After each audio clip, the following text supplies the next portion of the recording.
This chat bubble is brought to you by Netflix. For a free 30-day trial, head over to netflix.com/GameBreakerTV.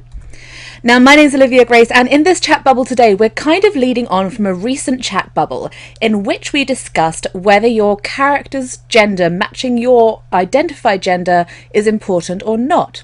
Now, I was really thrilled to see so many actually really interesting responses to that.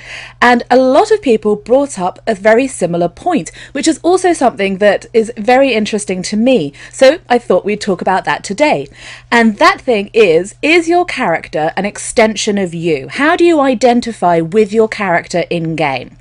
So several commenters brought this up. Jim Berghaven Jr., Kevin J. Redmond, Dallas Myers, to name but a few. So thanks so much for your interesting responses, everybody.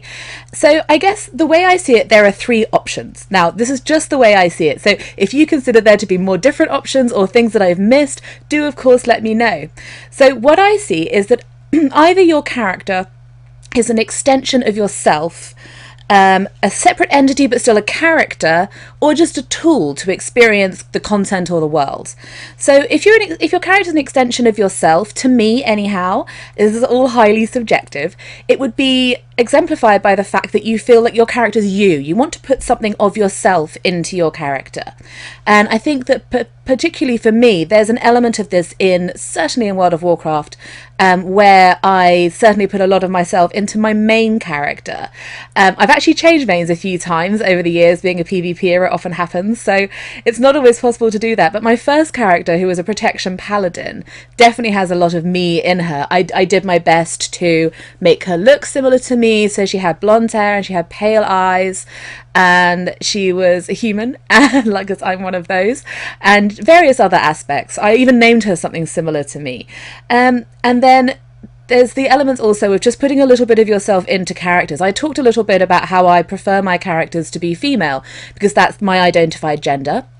And that I think that there's a lot of people who were very spot on in the comments saying that that is because it's an extension of myself. I identify very heavily with my character. It's important for immersion to me. But many people spoke about their characters as being a sort of what I would call a separate entity to themselves. So it's not them that they're playing on the screen. It's a character still. If you're a role player, it may have a backstory, it may have, a family, it may have all sorts of history attached to it, but it may just be a third person, just that someone that's not you, but is still a person who is your representative in the game. That to me is slightly different to an extension of yourself, and I'm not sure if you don't agree with me, do feel free to let me know. And then the third option was brought up by a couple of commenters of being your character is simply a tool to experience the content or the world. Now, this is a really interesting one because it actually really made me think. My first reaction was no, I never do that. I either have characters that are essentially an extension of myself, or I have characters that are essentially like a third party, a separate entity that I'm sort of the puppet master of, controlling them in the game. But I actually thought about it a bit more, and although I think it has a lot to do with the different types of games, it's still something which I do.